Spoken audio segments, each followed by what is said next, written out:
Welcome to Spurs Focus, your go-to spot for daily Tottenham news, transfers, and match updates. Don't forget to support the channel by hitting that subscribe button now. Let's dive into today's top story. Thomas Frank's Spurs are back on Europe's biggest stage, but the new Champions League format means tougher tests and surprise banana skins await. From dream draws like Inter and Frankfurt to nightmare trips to Barcelona and Galatasaray, here's how Tottenham's league phase could play out after tonight's draw in Monaco. Thomas Frank will get his first taste of European football this season after departing Brentford to take on the Tottenham job. His Spurs team have made a strong start to the Premier League campaign with 2 wins from 2, and he will be looking for more of the same in the Champions League. The format of the Champions League has changed since Tottenham's last appearance in the competition, but it is exactly the same setup as what they had to contend with in last season's successful Europa League campaign. The Lilywhites will discover their league phase opponents on Thursday evening, when the draw takes place at 5 p.m. at the Grimaldi Forum in Monaco. A total of 36 teams take part in the league phase, and those involved will be split into 4 pots of 9. A team will be selected, and then automated software will be used to pair each side with 2 from each pot to determine their 8 fixtures. When a club is paired with 2 teams from a pot, one game will be at home and the other will be away. No teams from the same country can be drawn against each other, and a club cannot face more than 2 opponents from the same association. Ahead of this evening's draw, we have decided to take a look at the best and worst case scenarios for Tottenham when it comes to their league phase fixtures. Tottenham already know they can only face 6 of the 9 teams from pot 1, as Liverpool, Manchester City and Chelsea are not possibilities, as they are from the same association. Inter Milan and Borussia Dortmund would be seen as the most favourable ties from pot 1, as it contains the likes of PSG, Real Madrid, Barcelona and Bayern Munich. In pot 2, a reunion with Eintracht Frankfurt would work well for Tottenham, and the same may also apply to Villarreal. Another showdown with Bodo Glimt would see another Europa League reunion, with Slavia Prague another pick from pot 3. In pot 4, Kairat will be the choice of many, but we have gone with Paphos and Union Saint-Gilloise on this occasion, with the reasoning for not naming the side from Kazakhstan in the best case scenario explained below. Bayern Munich feature in the worst case scenario after Tottenham were humbled 4-0 by the Bundesliga giants in a pre-season friendly earlier this month. Barcelona, Real Madrid and PSG are other tough tests, but we have gone for Barca as our pick, as they have made big strides over the past 12 months, and they also have Lamine Yamal in their team. When it comes to pot 2, Atletico Madrid are always a tough team to play against, and Juventus could also be a bit of an awkward game for the Lilywhites. There could be a couple of tricky games from pot 3, as an away day at either Napoli or Marseille could be extremely challenging due to the atmosphere inside their respective stadiums. The same also goes for Galatasaray in pot 4, although Spurs do know this from their game in Istanbul last November. Finally, we have gone with Kairat as the final team in pot 4, as it represents a big banana skin for Tottenham, especially if the game is away in Kazakhstan. That would also not be ideal preparation for their following Premier League fixture due to the time it takes to get there and back. The summer window is about to explode. Tottenham have stormed into the race for Xavi Simons despite Chelsea already pushing talks, while Fabrizio Romano reveals fresh Spurs calls on Lucas Paqueta. Could Thomas Frank's side hijack their rivals and land 2 late game changers before deadline day? Tottenham have entered the race to sign Xavi Simons from RB Leipzig, Football.London understands, with Chelsea considering a move for Barcelona's Fermin Lopez. Spurs lost out on Eberechi Eze to Arsenal recently, and are now exploring alternatives to the England international. Simons has emerged as an option, insiders close to the Dutchman have confirmed, despite Chelsea having been in talks with Leipzig for over a month at this stage. Simons has a broad agreement on personal terms over a move to Stamford Bridge.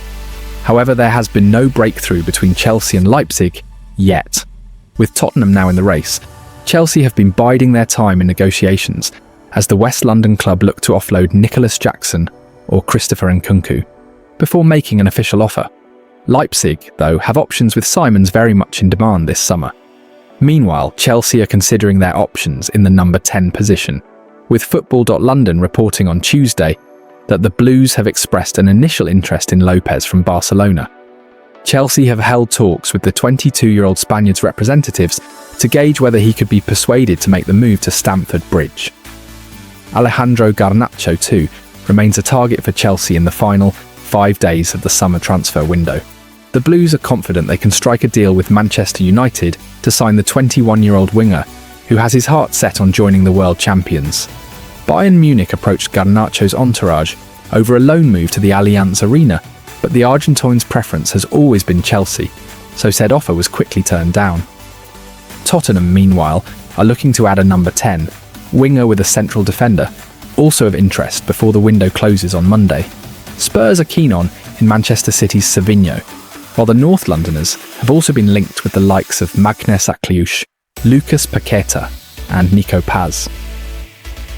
Tottenham will be actively pursuing 2 new signings in the final week of the summer transfer window. Thomas Frank has only been able to welcome one new and marquee addition in Mohamed Kudus, with João Palhinha joining on loan, Mathys Tel returning on a permanent basis, and Kota Takai very much signed for the future. Attempts to further bolster his squad have been made, and rather publicly at that, with failed moves for Morgan Gibbs-White and Eberechi Eze clouding what has been an excellent start to the Premier League season by Spurs. After beating newly promoted Burnley on the opening day, Frank's men then put in a terrific performance to beat Manchester City at the Etihad Stadium. A dream scenario would have been Tottenham leaving with more than just the 3 points. As City's wide forward, Savinho is being formally targeted by the Lilywhites. A switch to North London is currently being blocked, however, and it remains to be seen if he will be allowed to make the move. Despite Pape Sarr's blistering start to the season, a new number 10 is also required with West Ham United's Lucas Paqueta, the latest name to emerge of interest. With all of that being said, Football London has rounded up all the latest updates on the duo as Tottenham aim to strike late in the summer window. According to Fabrizio Romano, Tottenham have made some fresh calls to understand the situation surrounding Paqueta. West Ham may be reluctant to do business with rivals again, but Paqueta could force through a move. Following on from links arriving, very old photos emerged of the Brazil international wearing a Spurs shirt. Paqueta scored his second goal of the season in West Ham's 3-2 Carabao Cup defeat to Wolves at Molineux on Tuesday night. After celebrating with his teammates, Paqueta passionately roared into the away end while asking for more noise. Just 4 days earlier, he netted a superb strike in the 5-1 defeat to Chelsea, with replays showing him firmly tapping the West Ham badge on his shirt. Based on that, and even with West Ham's current struggles, it looks unlikely he would actively push for a move. There were mixed fortunes for Tottenham's big group of loan players as they continue their development away from the North London club. Spurs have sent out 11 young players across the Football League, Scottish Premiership, and also one to South America, with more set to follow them before the transfer window closes next week. Tottenham head coach Thomas Frank ran the rule over all of the youngsters within his squad over the summer, and now many of them are out and about, getting first-team exposure at various levels of the game. Some have a bright future at Spurs, some are trying to prove that they should have one, while others are simply putting themselves in the shop window for a future move. Alejo Vélez continues to get minutes aplenty back in his happy place of Rosario Central.